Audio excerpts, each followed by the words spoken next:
Welcome back to part two of our presentation on teacher emotion.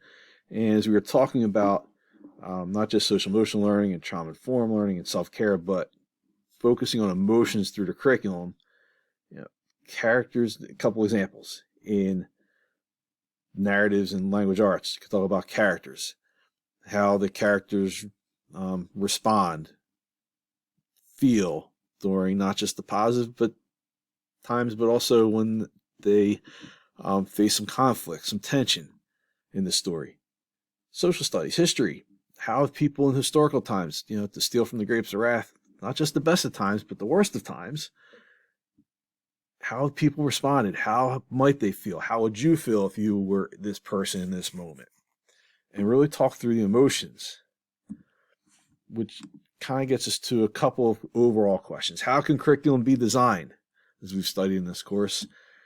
When it comes to emotions, again, focusing through the curriculum, as we just discussed. Teacher emotions, professional development. One of the best PD days I ever had was actually a take time for yourself, whatever you need to do to kind of get yourself de-stressed. We were able to go work on grading, lesson plans if we wanted to. We could go to the gym, which is what I did, played ping pong and knockout basketball and all kind of fun stuff. Best development ever because it was time for us and for self-care. And sometimes that's missing. Incorporating that so in your teacher PD curriculum, but also within the curriculum of teacher preparation programs, which gets me to teacher development, not just so teachers themselves, but also emotions in the classroom for themselves, for students, regulating those emotions. How do those emotions regulate who we are? How can we regulate those emotions to keep the positive classroom environment, the positive relationships? And again, that doesn't mean everything's positive all the time. How do we overcome the negative experiences, the negative emotions? Be a little more mindful. Those are all coping skills people need in the real world. Again, educating the whole child. What counts as knowledge when it comes to emotion? Well, what are the different emotions that teachers feel, students feel, administrators feel, parents feel, community members feel? How does the stimulate, the things that stimulate us and the context work together?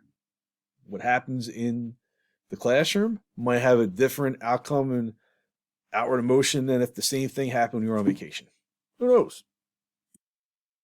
Again, those coping skills overcome difficult situations, because we do want to focus on the teacher identity, because that impacts emotion. How does emotion form that? It kind of goes two-way street.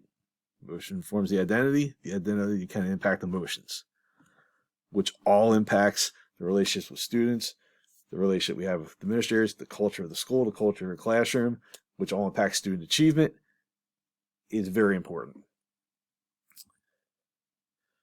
All right, I'd like to give a shout out to these researchers who provided plenty of information for this study on emotion. All right, thank you for viewing, and thank you.